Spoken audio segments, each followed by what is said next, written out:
Nah, tapi memang sebenarnya sejauh mana kualitas kita menjalani bulan Ramadan ini juga tidak terlepas dari bagaimana prolog kita sebelum masuk Ramadan. Makanya Rasulullah kan mengajarkan satu doa, Allahumma barik lana fi Rajab wa Sya'ban wa balighna Ramadan. Jadi mestinya kita paling tidak sejak bulan Rajab ya, 2 bulan sebelum Ramadan ini betul-betul kita sudah lebih mempersiapkan diri ya memasuki Ramadan.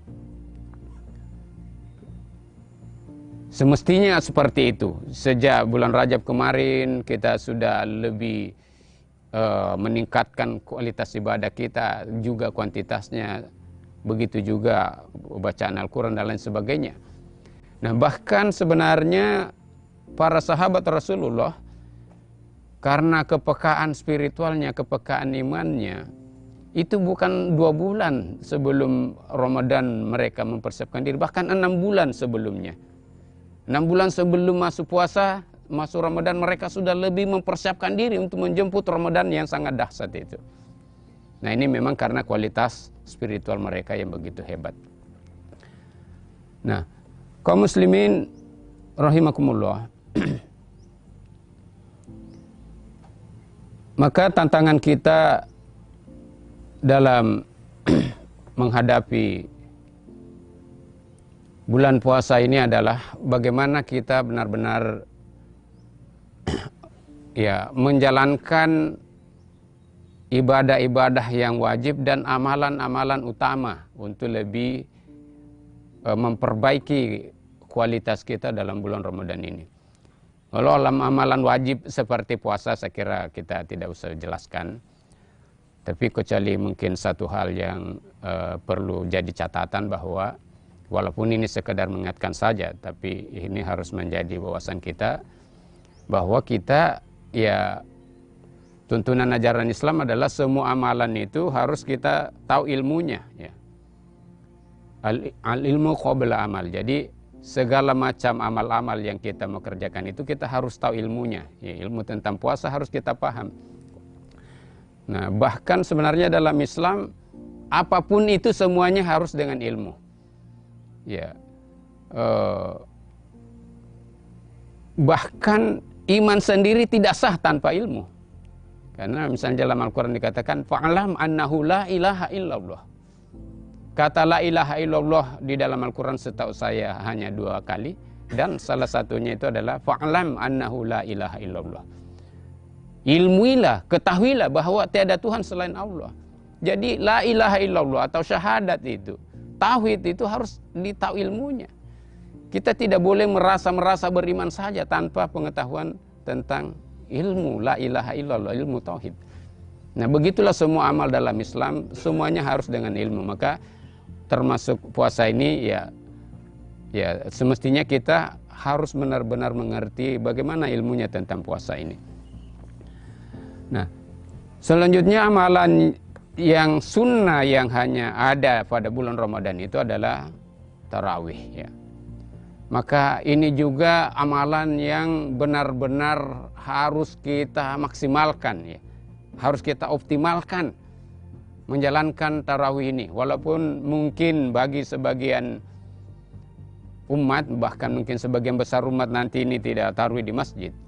Tapi kita di pesantren semestinya, seperti saya katakan tadi, semestinya di pesantren tidak ada kendala untuk tarawih. Yang penting benar-benar disiplin ya.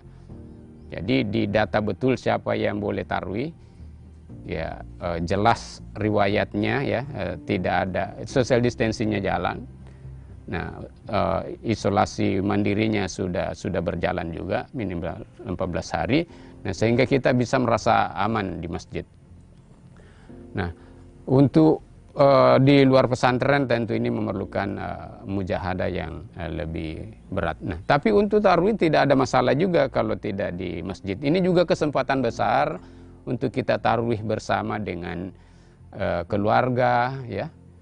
Bahkan juga ya kalau misalnya ada yang tidak punya suami atau tidak punya istri, ya itu tarawih sendiri juga ya tidak masalah. Nah, yang penting benar-benar kita bermujahadah untuk menjalankan tarawih ini ya. Sebenarnya di samping tarawih juga salat malam. Nah, ini apa penjelasan teknisnya bisa lebih didalami pada ustadz-ustadz. Nah, kemudian juga tentu kita melaksanakan zakat ya, ada zakat fitrah ya mutlak. Kemudian ada zakat harta, tapi saya kira sebagian di antara kita ini tidak mampu mengeluarkan zakat harta, tidak masalah. Ada peluang yang terbuka yaitu infak ya. Nah, infak sedekah ini harus benar-benar menjadi sebuah kepedulian kita ya dalam bulan Ramadan, karena ya dalam satu hadis diriwayatkan bahwa Rasulullah itu adalah orang yang sangat pemurah, dan pemurahnya Rasulullah itu lebih hebat lagi pada bulan Ramadan, ibarat angin yang berhembus. Jadi infaknya Rasulullah, sedekah Rasulullah pada bulan Ramadan itu ibarat angin yang berhembus kencang sekali. Nah, kita kalau tidak mampu mengeluarkan zakat harta karena harta kita tidak sampai nisab, ya, yang terbuka peluang bagi semua kita ini adalah bagaimana kita berinfak, dan apalagi sekarang. Jadi sekarang ini benar-benar dituntut kepedulian sosial kita. Sekarang ini kita harus mampu mendeteksi, harus berusaha memahami orang-orang yang susah di sekitar kita. Kita pun juga, ya mungkin hampir semua kita ini sekarang juga lagi susah dari segi ekonomi ya. Artinya pendapatan kita sangat menurun. Nah, tapi jangan-jangan ada orang yang lebih parah di sekitar kita. Ya memang untuk makan pun sudah susah. Nah, maka di sini benar-benar diperlukan kepedulian sosial kita. Ya, melihat siapa di antara tetangga kita, siapa keluarga kita ini yang sampai pada tingkat makan pun sekarang susah karena dia PHK. Nah, bahkan sekarang ini ya lebih meningkat lagi persoalan sosial kita karena Menteri Menhukam ini takut wabah corona ini berkembang secara masif di penjara. Akhirnya dia lepas orang-orang di penjara ya, kabarnya 30.000, dan ya orang ini ya belum tobat sebagiannya. Keluar tidak ada pekerjaan, ya kembali lagi ke pekerjaan asalnya, merampok, mencuri. Nah, sekarang di banyak tempat di Jawa khususnya sudah banyak laporan ya bagaimana sekarang terjadi pencurian bahkan perampokan. Ya salah satu sebabnya adalah orang-orang yang mantan napi, ya bukan mantan ya, masih napi sebenarnya dilepas sekarang. Ya jangankan dia orang dari penjara ini mau cari pekerjaan, orang yang sudah punya pekerjaan saja sudah hilang pekerjaannya sekarang. Bagaimana lagi mereka mau cari pekerjaan? Nah, ini meningkat juga. Satu persoalan di tengah-tengah kita sekarang adalah bagaimana kepedulian kita kepada soal keamanan ya di sekitar kita karena meningkatnya kejahatan-kejahatan seperti itu.